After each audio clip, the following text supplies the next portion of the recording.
vendre au feu rouge, que tu vas peut-être leur fournir les marchandises pour qu'ils puissent commencer une activité.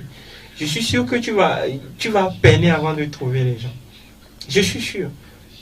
Mais il faut reconnaître, puisque nous sommes quand même écoutés de par le monde, ici au Togo, je vois, il faut dire que dans les intercessions, dans, je sais pas, qu'on le dise, Carrefour, on voit des jeunes qui vont proposer, par exemple, des papiers, mouchoirs, des chewing-gums.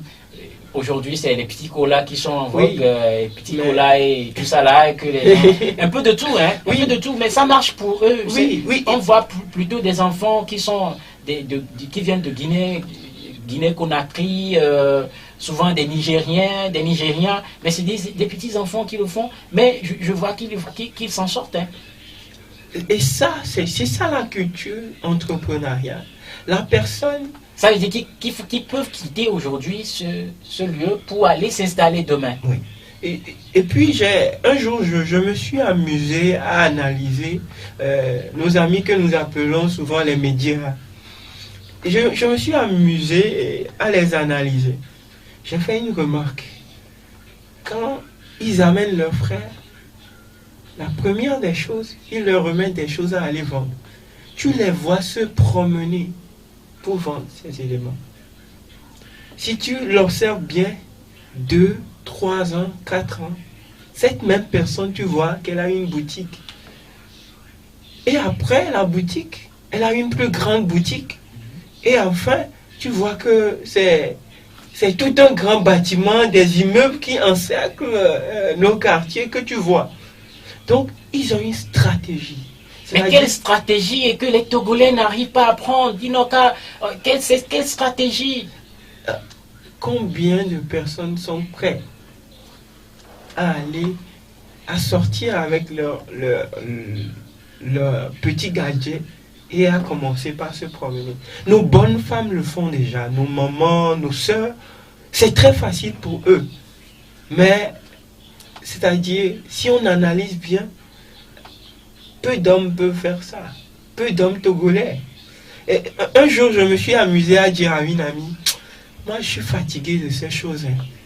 Je vais commencer même pas à vendre au feu rouge. Il me regarde et dit, non mais, Otis, comment tu peux faire ça? Toi qui as ce standing, comment tu peux aller vendre au feu rouge? Non, sûrement pas ça. Quand elle a dit ça, j'ai dit, voilà, notre problème se trouve là. Notre culture n'est pas encore adaptée au fait de nous voir commencer comme ça. Et si cette mentalité ne change pas, c'est-à-dire on aura des gens qui entreprennent, mais on aura peu d'entrepreneurs. C'est-à-dire ils vont commencer quelque chose, mais ça ne va pas marcher parce qu'ils n'ont pas... Et apparemment, c'est comme c'est cette réalité-là, en tout cas moi de mon observation, c'est cette réalité-là qu'on vit aujourd'hui. Il y a beaucoup qui ont commencé, il y a beaucoup d'entreprises qui se sont inscrites parce que là, qui se sont inscrits au centre... CFE. Au CFE, Centre de formation, de création d'entreprise. Oui, oui. Mais aujourd'hui, quand on va sur le terrain réellement, il y a très peu que vous allez retrouver dans leurs locaux, ça dit qu'ils aient un siège, peut-être qu'ils sont même pas ambulants, ils n'existent même pas, parce qu'ils n'ont pas pu résister. Oui. Et il n'y a que quelques leaders aujourd'hui qui sont là, qui arrivent à faire que le Togo puisse avoir un nom dans cette logique d'entrepreneuriat. Parce que, vous savez, il y a aussi des paysans qu'on a aidés, tout ça là. Il y a des paysans aussi qu'on compte dans tout ça. Mais il faut parler véritablement des entreprises, depuis ce conseil d'entrepreneuriat, qui résistent, qui ont réussi à créer de l'emploi, de la richesse, qui s'autosuffisent, dont les promoteurs s'autosuffisent. En tout cas, moi, j'ai commencé cette route-là, on va beaucoup interroger des entrepreneurs, on va avoir des témoignages pour que nous puissions au moins servir aussi l'État, notre État de ces données-là, parce que c'est important. Ça a commencé, ça dure déjà, mais où en sommes-nous? Il faut qu'on le sache. Vous avez véritablement raison, cher ami Jacques. Je me rappelle, j'avais fait un projet et Et en ce moment, c'était un projet à rendre à l'école, hein, c'était un exercice. J'étais allé à la CCIT, on m'a donné des statistiques des entreprises ouvertes depuis 1970. Et dans les données, j'ai commencé par poser la question, oh, vous n'avez pas les données des entreprises qui ont fermé? On m'a dit non. Ça veut dire que vous avez la liste des entreprises ouvertes? Mais vous n'avez pas la liste des entreprises fermées. Oui, je ne sais pas si aujourd'hui, cette statistique a été... Non, je ne suis pas sûr, parce que vous savez, c'est très difficile. L'État ne peut pas faire l'apologie des entreprises fermées. Non, je ne suis pas sûr. Non, c'est une statistique qu'il faut avoir, puisque il y a l'OTR qui est là et qui sanctionne des entreprises. Il y a 2 entreprises qui ferment pour d'autres raisons, tout ça là. Je connais un consultant qui vit actuellement au Canada et qui m'a dit que lui, il veut s'investir dans cette logique-là, qui veut d'abord recenser les entreprises qui ont fermé. Et pourquoi ils ont fermé? Oui. Est-ce qu'ils n'arrivaient pas à payer des impôts? Oui. Est-ce que c'est parce qu'ils ont commencé et ils ont manqué de gestion, d'outils de gestion, tout ça là? Mais je ne sais pas s'il a continué. Alors que c'est une très bonne idée. C'est une étude à faire obligatoirement. Moi, je me rends compte, les projets qu'on a, Fayège, Pratep, tout ça là, bon, à la fin, on fait une évaluation et tout ça là, mais en réalité, il faut se poser les bonnes questions. Les bonnes questions. Il y a des gens qui sont formés, des jeunes qui sont formés. C'est bien. Combien d'entreprises ont été créées? C'est bien. Combien sont encore viables à nos jours? C'est ça qui est le plus important. C'est le plus important. Parce que c'est ça qui est la création de richesse. C'est la finalité. La finalité, c'est d'avoir des entreprises qui emploient les gens. Les jeunes sont au chômage. Ils ont besoin d'emploi. Ils ont besoin d'argent. Donc, il faut des entreprises. Et dans cette dynamique d'industrialisation, nous avons besoin de ces entreprises, de ces jeunes entreprises qui se créent et au finish qui deviennent de grandes entreprises. Oui, monsieur Lassé, vous voyez, est-ce que si déjà à cette étape-là, on sent un peu de difficulté à ce que les entreprises qui sont là aujourd'hui sortent véritablement la tête pour aller à l'industrialisation, est-ce que ce ne serait pas toujours la même chose? Parce qu'il serait question toujours que les étrangers viennent s'installer parce qu'ils ont beaucoup d'atouts et facilement ils vont s'installer en industrie. Et toujours les Togolais, est-ce qu'il faut, aujourd'hui, on peut dire que les Togolais ont la facilité à aller vers l'industrialisation? Parce qu'on parle de l'entreprise, il ne suffit pas seulement de parler de micro-entreprises, bien seulement des PME, PMI. Il faut aussi parler des grandes entreprises. Oui, tout à fait. Et le constat est clair. Pour muter en grande entreprise... Est-ce que l'étape là même qu'on est à laquelle on est, on peut parler de mutation vers l'industrialisation selon votre observation? Pas encore. Nous sommes toujours à l'étape de micro et petite entreprise. Nous sommes toujours à cette étape. Mais c'est bon d'avoir une bonne base pour pouvoir monter.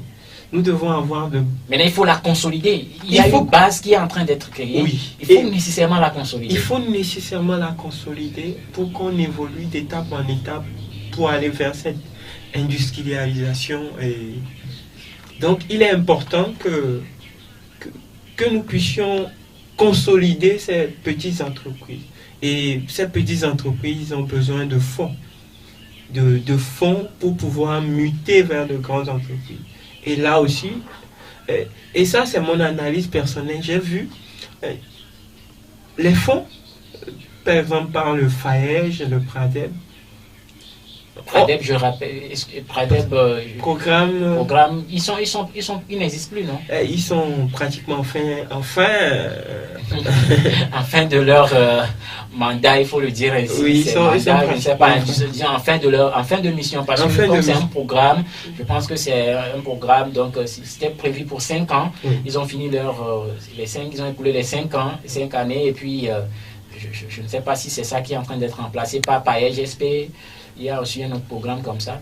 Oui, mais... On va en parler prochainement. Prochainement, on va aller beaucoup plus en détail. Mais la remarque, c'est que j'ai vu que les fonds étaient morcelés pour que beaucoup de jeunes puissent avoir le financement. Est-ce qu'ils pouvaient faire... vous proposez qu'ils fassent plutôt le contraire? Moi, mon analyse est autre. Dans ce sens où, quand nous, on forme les jeunes, on se rend compte que beaucoup viennent en entrepreneuriat pour s'essayer.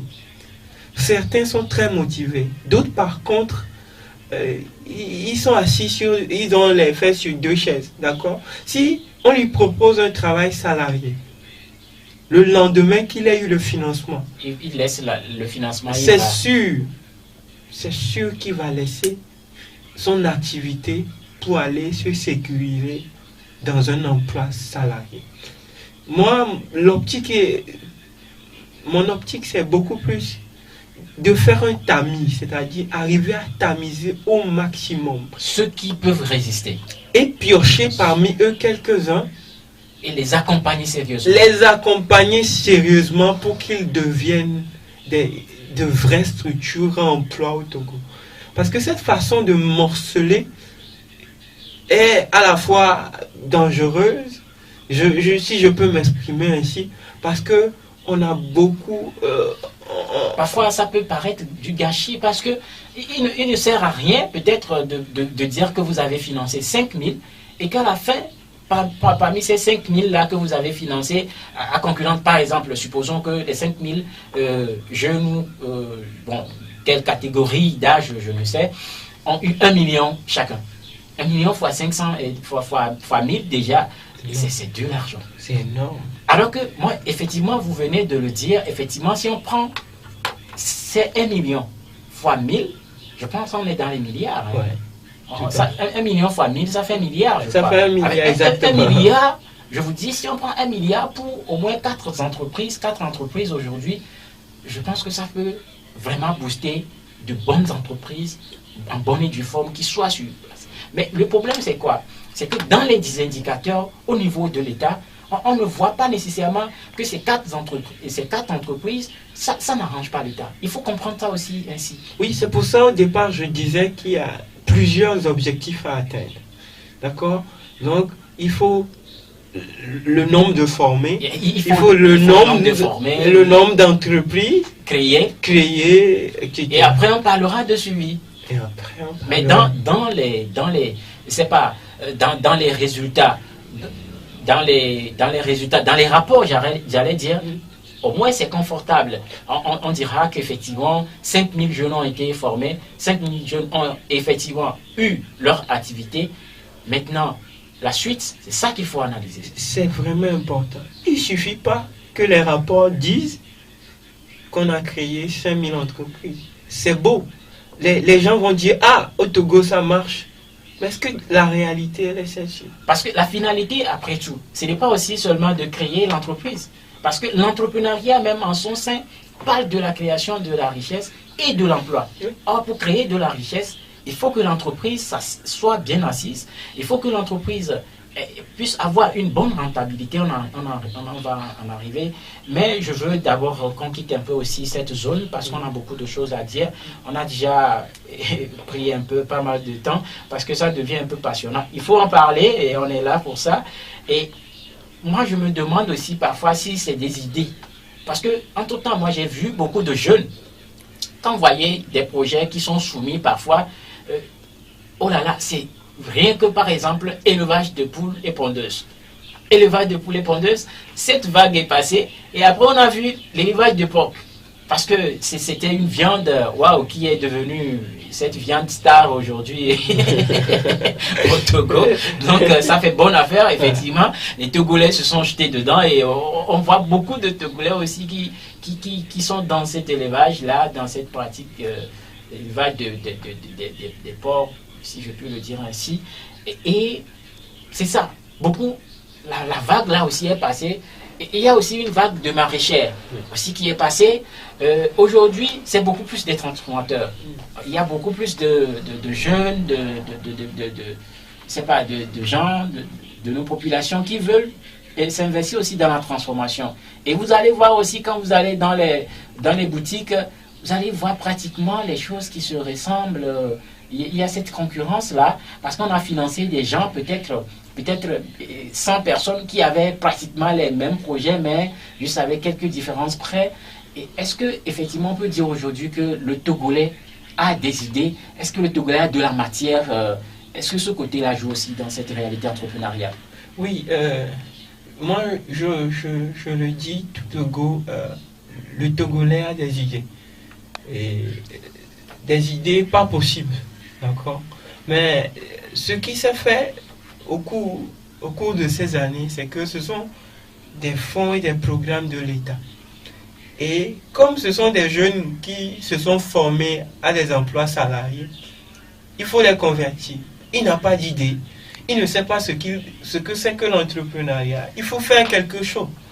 Donc, ce qui se fait, il dit, il y a les volailles. Donc, les gens sont en train de faire ça. On lui explique à peu près comment on fait. Il dit, super, c'est bon de se faire quelque chose avec. Donc, il fait son projet volaille. Mais, il se rend compte que, waouh, ça nécessite du temps, de l'énergie et beaucoup d'argent. C'est là le problème commence. Le problème commence. Si on va vérifier ces jeunes-là qui ont fait les volailles, combien sont encore sur place aujourd'hui? Et tu l'as bien dit à l'introduction, je suis aussi agent de suivi. J'ai été désagréablement surpris sur le terrain. Parce que sur papier, les entreprises sont viables. Mais quand tu vas, tu te rends compte qu'il y a beaucoup de jeunes qui ne font rien. C'est-à-dire, l'argent a été utilisé pour faire l'investissement, mais l'entreprise n'est plus vue. Ne vit plus. Ne vit plus. Puisque c'est un domaine, surtout l'élevage. Et ayant travaillé